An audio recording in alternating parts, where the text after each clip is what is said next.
लगता है ऐसे है कि अगेन उसी किस्म की बांग्लादेश की पॉलिसी होगी, क्योंकि इनको भी अब आईएमएफ की जरूरत पड़ जानी है, इनको भी एड की जरूरत पड़ जानी है। इनको अब पुरानी बेड़ियों को तोड़ चुका है। खलीलुर रहमान ने दिल्ली उतरने से पहले ही फॉरवर्ड लुकिंग रिलेशनशिप का जो पासा फेंका है, उसका सीधा और साफ संदेश यह है कि ढाका अब अपनी पुरानी करवाहटों की राख को कुरेदने के बजाय भविष्य की नई इबारत खड़ी करना चाहता है। तो बांग्लादेश और इंडिया के दरमियान दोबारा से ताल्लुकात रीसेट होते हुए आपको नजर आते हैं। रीसेट तो यहाँ पर अमूमन एक सलाह बोली जा रही है, लेकिन मेरा अपना तर्ज मुशाहिदा यही है कि डॉक्टर यूनुस साहब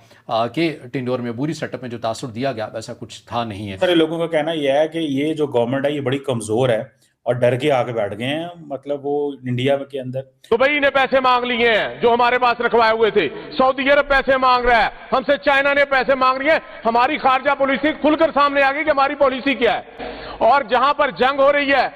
आप वहां पर देखें, वहां पर तेल फ्री है, वहां पर रोटी फ्री है ईरान के अंदर, वहां पर डीजल फ्री है, वहां उन्होंने हुकूमत ने हर चीज फ्री कर दी। और जबकि आप हमारी महंगाई का हाल देख लें, 520 रुपए डीजल हो गया है और बड़े टीवियों पर बता रहे हैं कि जी हमने 1500 रुपए की किसान को सब्सिडी दी थी 6 माह के लिए। आज इधर आने के लिए 75 लीटर जनाब डीजल जब डलवाया गाड़ी के अंदर तो उसने 40,000 रुपया छोटा सा मुंह करके मांग लिया। जनाब हम ये किधर जा रहे हैं? तो भी टैरिफ्स के ऊपर प्रॉब्लम आने हैं, बिकॉज इनकी गारमेंट इंडस्ट्री और वैल्यू एडेड इंडस्ट्री को धचका लगा है। तो ये ने इस ऑयल क्राइसिस में श्रीलंका, मालदीव्स और बांग्लादेश की मदद की है। मालदीव्स को क्या किया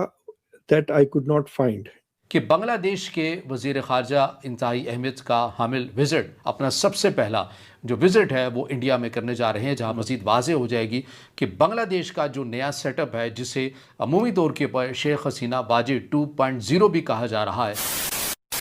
नमस्कार दोस्तों, जय हिंद। जैसा कि आपने क्लिप में देखा, पाकिस्तान की हालत देख अब बांग्लादेश का सॉफ्टवेयर अपडेट हो गया है, जिसे देखने के बाद पाकिस्तानी मीडिया की धज्जियां उड़ गई हैं और पाकिस्तान बोल रहा है कि ये बांग्लादेश 2.0 नहीं बल्कि बांग्लादेश में हसीना 2.0 सरकार आ गई है। बांग्लादेश की आम आवाम ने यूनुस को लात मार बांग्लादेश से बाहर भगा दिया। अब फिर बांग्लादेश और भारत के संबंध पहले जैसे हो गए हैं। दरअसल बांग्लादेश के पीएम तारिक रहमान इलेक्शन जीतने के बाद वो अपनी सबसे पहली विजिट भारत का करने वाले हैं, जिसकी जानकारी खुद बांग्लादेश के विदेश मंत्री ने दी है, जो कि अभी भारत के विजिट पे आए हुए हैं। बांग्लादेश के विदेश मंत्री की ये विजिट एक पॉजिटिव स्टेप मानी जा रही है। उन्होंने कहा है कि प्रधानमंत्री तारिक रहमान की न्यू गवर्नमेंट से भारत के रिलेशन और इम्प्रूव होंगे। उन्होंने ये भी बताया कि मोहम्मद यूनुस के टाइम पे रिलेशन हमारे बहुत खराब हो गए थे, जिसके कारण कई प्रोजेक्ट डिले हुए थे। आग बबूला पाकिस्तान ये विजिट देख बोल रहा है कि बांग्लादेश डरा सहमा हुआ है, इसलिए वो भारत के पास फिर से चला गया। और एग्जैक्टली बांग्लादेश की जो सूरत हाल है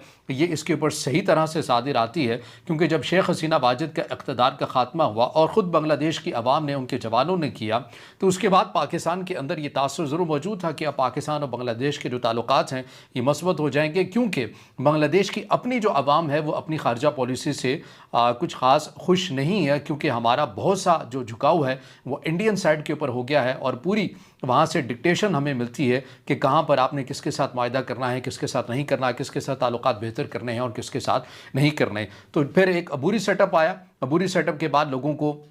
ये खुशी मिली कि बांग्लादेश का जो रुझान है वो ज़्यादा चीन की तरफ हो रहा है, ज़्यादा पाकिस्तान की तरफ हो रहा है, दीगर ममालिक के साथ हो रहा है, इंडिया के साथ किसी हद तक जो ताल्लुकात हैं वो कशीदा हुए। लेकिन बांग्लादेश के अपने जो सहाफ़ी हैं, जैसे कि माहिद इमरान साहब हों, ज़ाकरिया साहब हों, इनकी तरफ से उस वक्त भी ये कहा गया था कि ये जो अबूरी सेटअप डॉक्टर यूनुस साहब का है, इनकी मिसाल वैसे है कि जो नज़र आ रहा है वो है नहीं है और जो है नहीं है वो नज़र आ रहा है। उन्होंने इनके इस टेन्योर के अबूरी सेटअप के अंदर ये तज्जिया किया था। और दूसरी बात ये कि डॉक्टर यूनुस साहब ने चीन के साथ तो बहुत बड़ी बड़ी बातें की, पाकिस्तान के साथ तो बहुत बड़ी बड़ी बातें की, लेकिन जो मायदा है, एग्रीमेंट है, वो अमेरिका ही के साथ किया, ना कि चीन के साथ किया, ना कि पाकिस्तान के साथ किया। तो बाहर कुछ खबरें मैं आज के इस व्लॉग में आपके सामने रखूंगा, जो सूरत हाल मज़ीद वाज़ेह हो जाएगी कि बांग्लादेश का जो नया सेटअप है, जिसे अमूमी तौर के ऊपर शेख हसीना बाजी 2.0 भी कहा जा रहा है। तो मामला ये है कि BNP की जो एक नई क़यादत आई, इस सियासी जमात की, तारिक रहमान साहब बांग्लादेश के नए वज़ीर आज़म बने। इन्होंने आते साथ ही भारत के साथ अपने ताल्लुकात को दोबारा से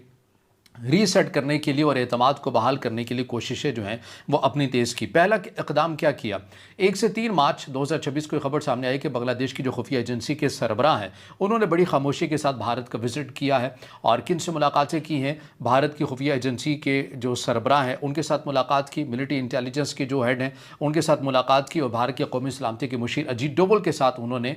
ये मुलाकात की। एजेंडा क्या था इस मुलाकात का, एक तो एतमाद की बहाली था, इंसदाद दहशतगर्दी के हवाले से था, और दोनों ममालिक के अहम सरबराहों ने यह तय किया कि ना ही इंडिया अपनी सरजमीन को बांग्लादेश के खिलाफ इस्तेमाल होने देगा और ना ही बांग्लादेश अपनी सरजमीन को भारत के खिलाफ इस्तेमाल होने देगा। कि बांग्लादेश की टोरंटो कौंसलेट जनरल ने बांग्लादेश की आज़ादी और नेशनल डे जो कि 55वीं सालगिरह बनती है 55,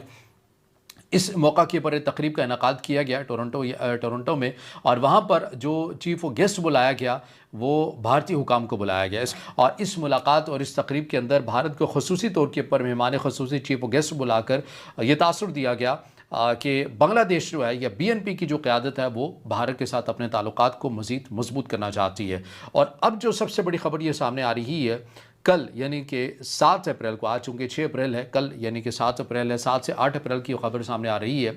कि बांग्लादेश के वज़ीर ख़ारजा इंतहाई अहमियत का हामिल विज़िट, अपना सबसे पहला जो विज़िट है वो इंडिया में करने जा रहे हैं, जहां पर उन्होंने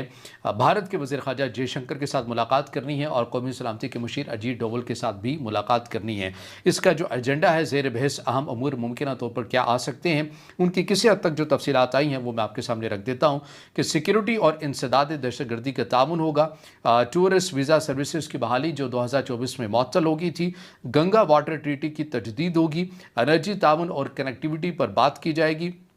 सरहद मैनेजमेंट और आवाम के दरमियान रवाबित को मज़ीद मजबूत बनाने के हवाले से इक़दामात किए जाएंगे। और नई बांग्लादेशी हुकूमत ने अच्छे पड़ोसी की मिसाल अपनाते हुए इंडिया के सिक्योरिटी खदशात का एहतराम किया है और माशी दिफाई और सिफारती ताउन को बढ़ाने के अज़्म का भी इजहार किया है। इंडियन हाई कमिश्नर और दीगर सतहों पर भी बाकायदा राबते तेज़ कर दिए गए हैं या जारी सारी हैं। ये एक पूरा पस मंज़र आपको बांग्लादेश और इंडिया के दरमियान दोबारा से ताल्लुकात रीसेट होते हुए आपको नज़र आते हैं। रीसेट तो यहाँ पर अमूमन एक सलाह बोली जा रही है, लेकिन मेरा अपना तज्ज़िया मुशाहिदा यही है कि डॉक्टर यूनुस साहब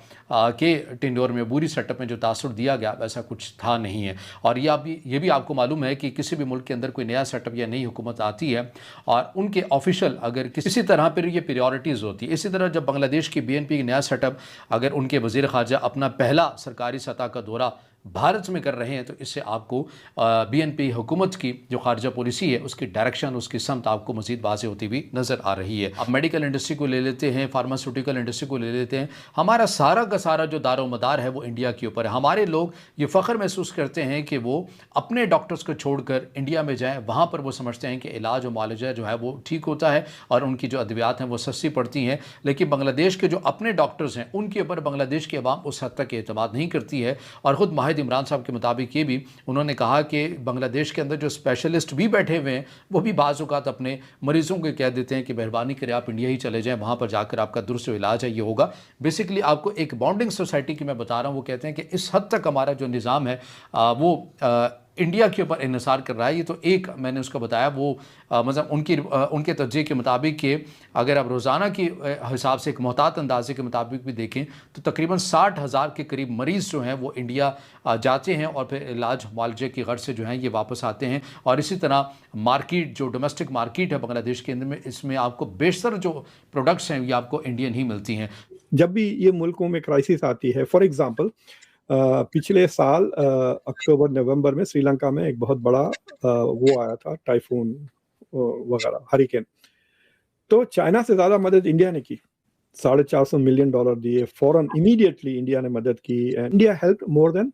चाइना। तो इंडिया का ये जो neighbourhood first policy has been stepping up. मुझे लगता है कि एक रियलाइजेशन हो गया है दिल्ली में कि हमने बहुत नेग्लेक्ट किया और बहुत बुली कर दिया है and we are losing our neighbourhood to China, let's win it back. is helping them even when India is also facing energy crisis. India के पास कुछ 25-30 दिन का है रिजर्व्स, वो उसमें से निकाल कर इनको दे रहे हैं डीजल वगैरह। तो it is quite an smart move, right. इस वजह से मुझे लगता है कि बांग्लादेश में जो ढाका में सरकार बैठी हुई है, दे आर सेइंग कि ठीक है, India is not holding it against us, so let's go back, and मुझे लगता है कि इनकी फॉरेन पॉलिसी भी वैसे ही हो जाएगी जैसा शेख हसीना की थी।